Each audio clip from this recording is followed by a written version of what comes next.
भारतीय ज्ञान परंपरा की आज की इस श्रृंखला में मैं डॉक्टर मीनाक्षी पहवा आप सभी का हार्दिक स्वागत करती हूँ। तो आज का जो विषय है जिस पर हम चर्चा करने जा रहे हैं वो भारतीय ज्ञान परंपरा के परिप्रेक्ष्य में और विशेषकर साहित्यिक परिप्रेक्ष्य में भक्ति आंदोलन के उदय और उसके प्रभाव से जुड़ा हुआ है। तो इस विषय में प्रवेश करने से पहले जानते हैं भक्ति आंदोलन के बारे में। जी हाँ, भारत की इस उज्ज्वल धरा पर, इस स्वर्णिम धरा पर भक्ति आंदोलन वह बसंत रहा जिसने लोगों के तप्त हृदय में एक दूसरे के प्रति करुणा का और सहिष्णुता का, पारस्परिक सद्भावना का बीजारोपण करने का पूरा प्रयत्न किया था। तो जानते हैं भक्ति आंदोलन के उदय को। भारतीय ज्ञान परंपरा में भक्ति आंदोलन का उदय एक ऐतिहासिक और सांस्कृतिक घटना है जिसने धर्म को जटिल कर्मकांडों से निकाला और जनसाधारण के हृदय तक पहुंचाने का काम किया। ये आंदोलन दक्षिण भारत से शुरू होकर पूरे भारत में फैल गया और ये कोई केवल धार्मिक परिवर्तन नहीं था, अपितु सामाजिक, सांस्कृतिक और बौद्धिक क्रांति के रूप में हम सभी के बीच में आया था, जिसे भारतीय ज्ञान परंपरा ने सुरक्षित रखा। इस आंदोलन ने ईश्वर के प्रति प्रेम, समर्पण, व्यक्तिगत संबंध को सर्वोपरि माना और एक नए युग का सूत्रपात किया। दक्षिण भारत के आलावार संत और नयनार संतों ने इसकी नींव रखी थी। तब समाज में कर्मकांड, जाति भेद, आडंबर बहुत ज़्यादा बढ़ गए थे। आम जनता तो बेचारी सरल और सुलभ धर्म की आवश्यकता के लिए जैसे मानो इधर उधर डोल पड़े। इसलिए भक्ति आंदोलन को बहुत बड़ा श्रेय दिया गया एक बहुत बड़े परिवर्तन लाने के परिप्रेक्ष्य में। पहले जानते हैं भक्ति आंदोलन के उदय का काल क्या था और क्षेत्र क्या था। जी हाँ, भक्ति आंदोलन का प्रारंभ जो है वो 7वीं शताब्दी में दक्षिण भारत से हुआ माना गया। तमिल प्रदेशों में आलावार यानी कि वैष्णव संत और नयनार अर्थात शैव संत इस आंदोलन के अग्रदूत बने थे। धीरे धीरे ये आंदोलन कर्नाटक में, महाराष्ट्र में, फिर गुजरात में, फिर उत्तर भारत में, फिर बंगाल फैलता ही चला गया। 12वीं से 17वीं शताब्दी के बीच में तो मानो ये अपने चरम पर पहुंच गया और इसके कुछ प्रमुख संत जिनका मैं नाम यहाँ लेना आवश्यक समझूंगी, रामानुजाचार्य, रामानंद, कबीर, चैतन्य महाप्रभु और बहुत। अब इस आंदोलन के कारण क्या रहे, आइए जानते हैं उन कारणों को विस्तार से। उस समय धर्म बहुत ही कर्मकांडों और बाह्य आडंबरों में उलझा पड़ा था। यज्ञ, पूजा, ब्राह्मणवाद, बहुत सारे कारण थे जो सामान्य व्यक्ति से धर्म को दूर कर रहे थे। भक्ति आंदोलन ने आंदोलित किया कि ईश्वर तक पहुंचने के लिए किसी जटिल प्रक्रिया की आवश्यकता नहीं है, सिर्फ सच्चा मन भक्ति के लिए पर्याप्त है। इसने ईश्वर को सुलभ और सजीव रूप में प्रस्तुत किया। अब कारण क्या बने? कारण ये बने कि समाज में जाति पाति और ऊंच नीच का भेद बहुत अधिक था। निम्न वर्गों और दलितों को धार्मिक अधिकारों से वंचित रखा जाता था।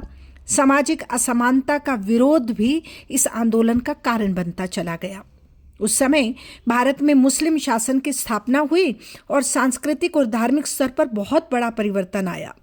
इस आंदोलन ने अपनी उन स्थितियों में धार्मिक सहिष्णुता और एकता के मार्ग के बीजोरोपण करने का प्रयास किया। वेदांत और उपनिषदों के गूढ़ दर्शन को आम जनता के लिए जो बहुत कठिन हुआ करते थे, उन्हें सरल बनाने का प्रयत्न किया। जटिल सिद्धांत जो वेद और बाकी दर्शनों में समाहित थे, उन्हें सरल भाषा में रूपांतरित करने का प्रयास इसमें हुआ। भक्ति केवल भावना नहीं थी, बल्कि एक सुसंगठित विचारधारा बन गई थी इस आंदोलन में।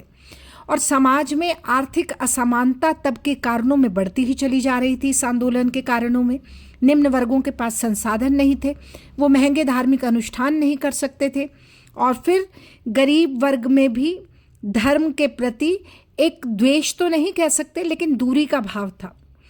भारत में विविध संस्कृतियों का मेल हो रहा था। तब आक्रमणों के दौर में भक्ति आंदोलन ने पूरी विविधता को स्वीकार किया, लोक संस्कृति को महत्व दिया और तो और भजन, कीर्तन, लोकगीत आदि के माध्यम से धीरे धीरे भक्ति की पैठ को बनाना शुरू किया। ये आंदोलन पर सूफी संतों का भी बहुत बड़ा प्रभाव पड़ा और सूफी संत भी ईश्वर के प्रति प्रेम और भक्ति को महत्व देते थे। दोनों आंदोलनों में कुछ समानताएं थी, जैसे प्रेम और समर्पण, बाह्य आडंबरों का विरोध और धार्मिक समन्वय का भाव इस आंदोलन के तह में था। और यही सब तमाम परिस्थितियां थी जिसमें ये आंदोलन उभर कर सामने आया।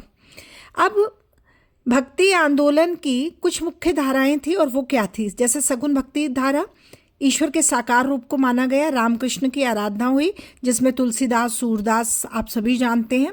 और निर्गुण भक्ति धारा में ईश्वर के निराकार और निर्गुण रूप को माना गया। कबीर, रविदास, ये संत जो हैं ये इस निर्गुण भक्ति धारा से जुड़े हुए थे।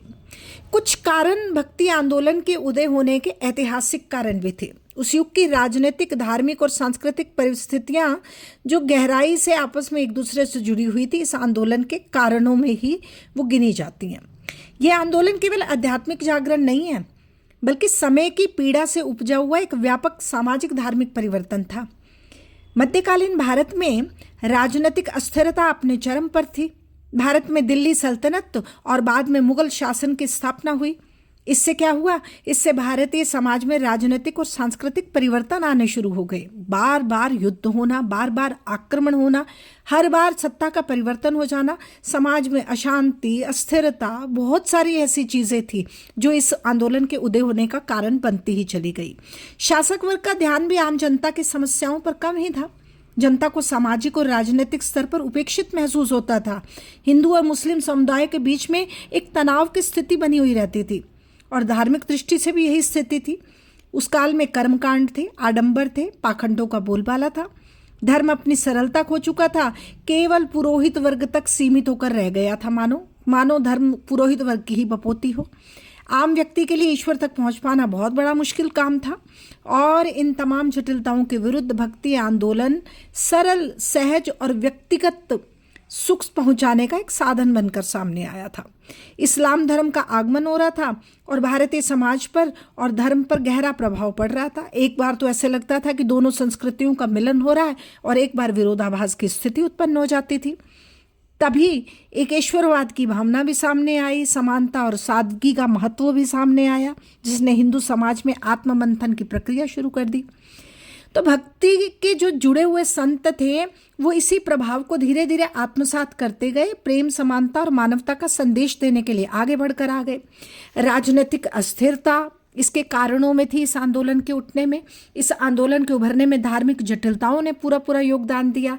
इस आंदोलन को सामने लाने में सामाजिक विषमताओं ने अपनी भूमिका निभाई और कहीं ना कहीं सांस्कृतिक तौर पर जो स्थितियां घटित हुई वो भी इस आंदोलन के कारणों में ही थी। इन सब ने मिलकर इस महान आंदोलन को जन्म दिया, भारतीय समाज को एक नई दिशा प्रदान की और इस आंदोलन का उदय भारतीय ज्ञान परंपरा में तो कहा जा सकता है एक महान परिवर्तनकारी घटना थी। ये धार्मिक जागरण नहीं था केवल, ये सामाजिक सुधार था अपने आप में। ये संस्कृतियों का समन्वय था, संस्कृतियों का आपसी मिलन था। ये मानवतावादी दृष्टिकोण का बीजारोपण था जिसने ये सिद्ध किया कि ईश्वर जटिल नहीं है, अपितु सरलता, सहजता और प्रेम से ही प्राप्त होता है। तो जानते हैं इस आंदोलन के प्रमुख संतों को, कबीर, तुलसीदास, मीरा, गुरु नानक देव और बहुत से संत जिन्हें हम बचपन से सुनते पढ़ते आए हैं, हम उनसे वाकिफ भी हैं। तो जिक्र करेंगे भक्ति आंदोलन की विशेषताओं पर। ये आंदोलन ईश्वर के प्रति प्रेम और भक्ति को सर्वोपरि मानकर चला, जाति पाति का विरोध करके आगे चला, सरल भाषा में उपदेश देने वाला बनकर आगे आया। अच्छा, इस आंदोलन ने गुरु शिष्य की परंपरा का महत्व भी स्थापित किया। मूर्ति पूजा और निराकार ईश्वर दोनों धाराओं का समन्वय करता हुआ ये आंदोलन आगे बढ़ा और फिर इस आंदोलन ने समाज में कुछ अपने प्रभाव भी छोड़े। जैसे सामाजिक प्रभाव को अगर हम देखें तो ये जाति भेद, ऊंच नीच की भावना को चुनौती देने वाला रहा, समाज में समानता की मांग करने वाला, भाईचारे को बढ़ाने वाला, दलित और वंचित वर्गों को सम्मान देने वाला रहा। धार्मिक प्रभावों में इसने धर्म के सरल रूप को सामने रखा, उसे व्यक्तिगत भी बनाया, सामाजिक भी बनाया। कर्म कांडों की जगह उस पर एक भक्ति को महत्व दिया और हिंदू मुस्लिम एकता को भी बढ़ावा दिया। और साहित्यिक दृष्टिकोण से तो कहना ही क्या है, हिंदी में, अवधी में, ब्रज हो या पंजाबी हो, जितनी भाषाएं हो, इन सारी भाषाओं का धीरे धीरे इस आंदोलन के माध्यम से और ज़्यादा विकास हुआ और इन भाषाओं में से भक्ति साहित्य बड़ी ही समृद्ध परंपरा के रूप में सामने निकल कर आया। कबीर के दोहों की बात हो या फिर तुलसीदास के रामचरितमानस की बात हो, साहित्यिक दृष्टि से जितना इस आंदोलन ने साहित्य को समृद्ध किया उसका तो कहना ही क्या है। तो अब बात करते हैं सांस्कृतिक प्रभाव की। बात करें संगीत की या फिर नृत्य की, बात कला की करना चाहें या फिर अभिव्यक्ति की, पूरी परंपरा को इस आंदोलन ने विकसित किया। तो निष्कर्षतः मैं यहाँ तक पहुँची हूँ जहाँ से मैं खुलकर ये कह सकूँ कि भक्ति आंदोलन भारतीय ज्ञान परंपरा का स्वर्णिम अध्याय है, जिसने धर्म को सरल, समाज को समतामूलक, जीवन को आध्यात्मिक गहराई प्रदान की। और यह आंदोलन आज भी प्रेम, सहिष्णुता और मानवता का संदेश देता है।